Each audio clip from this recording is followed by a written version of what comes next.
यह कथा भोले बाबा माँ पार्वती जी को सुना रहे हैं। देवी, पूरी लंका श्री हनुमान जी ने धू धू करके जला दी, लेकिन एक घर ऐसा था उसको कोई नुकसान नहीं हुआ, वह नहीं जला। जय हो। किसका घर था वो?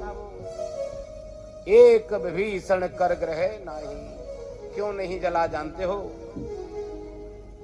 जब हम और आप इन प्रभु की शरणागति में रह करके अपने जीवन को जी रहे होते हैं, अपने जीवन की नैया को चला रहे होते हैं, तो जानते हो इनकी कृपा का कवच हमको बचाता है।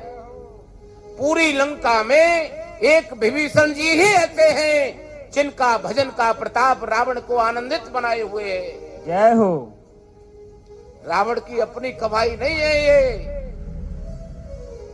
श्री रामचरितमानस जी में 7 कांड हैं। उत्तर कांड 7वां सोपान है। भोले बाबा लास्ट में उत्तर कांड में 127वां दुआ लिखा। मेरे भोले बाबा माँ पार्वती को इस बात को बता रहे हैं। कहे देवी, सो कुल धन्य उमा सुन जगत पूज्य सुपनीत, श्री रघुवीर परायण जेहि नर उपज विनीत। हे देवी, वह कुल पूजने के योग्य है। कौन सा? जिस कुल में प्रभु के नाम को लेने वाला उत्पन्न होता है, पैदा होता है। और इतना नहीं देवी, जिसके घर में एक भी भजनानंदी हो, उसकी 27-21 पीढ़ियां आनंद करती हैं। जय हो। 10 पीढ़ी पितृपक्ष की, 10 पीढ़ी मातृपक्ष की ननिहाल, और एक वह स्वयं जिसमें आनंद ले रहा है। यहाँ जो आज यह श्री सुंदरकांड जी का पाठ चल रहा है, बहुत दिनों से योजना बनाई जा रही होगी। आज क्यों यह शुभ अवसर आया? हमारे पितृदेवों की तपस्या फलीभूत हो गई, ठाकुर की कृपा का संयोग बन गया। अरे तब जाकर के यह दिव्य संयोग बना। मेरी सबसे करबद्ध प्रार्थना है, अगर जीवन में कुछ भी क्षणिक आनंद आ रहा है, इनका प्रतिदिन धन्यवाद करो। हे ठाकुर, तेरी बड़ी कृपा है। जीवन को सुखमय बनाना चाहते हैं हम और आप, उलझनों से बाहर आना चाहते हैं, खुद को तपना होगा, खुद को करना होगा। हमारे ये जो स्वयं के हाथ है ना, कर नित करहि राम पद पूजा, राम भरोसे हृदय नहीं दूजा। जब हम स्वयं के कर कमलों से सेवा करेंगे, तभी जीवन में आनंद आएगा। तो विभीषण जी भजनानंदी हैं।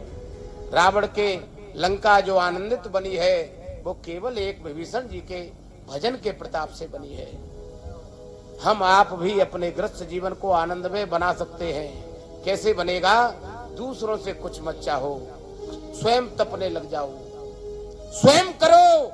हम जब कुछ क्षण ही ठाकुर को मध्य में विराज कर किसी भी कार्य को करने का नियम बनाएंगे, समझ लेना कुछ ही दिन के बाद जीवन में अलौकिक आनंद आने लगेगा।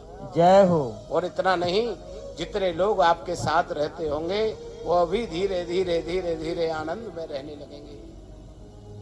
तो लंका नगरी में जो आनंद है, वो विभीषण जी का है। पूरी लंका जलाई गई।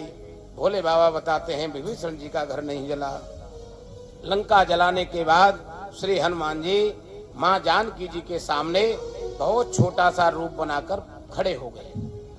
हाथ जोड़कर बोले, मैया, प्रभु ने जब हमको भेजा था तो आपकी खोज के लिए कैसे आपको विश्वास होगा, तो हमको राम नाम लिखी हुई मुद्रिका दी थी। माँ, आपके आशीर्वाद से आपका पता भी लग गया, आपने हमको अमोघ आशीर्वाद भी दे दिया। और इतना नहीं मेरी माँ, आपके आशीर्वाद से हमने इनको प्रसाद भी दे दिया। अब माँ, आपसे मैं आज्ञा चाहता हूँ, लेकिन मेरी माँ, मैं आपसे एक निवेदन कर। Motorola as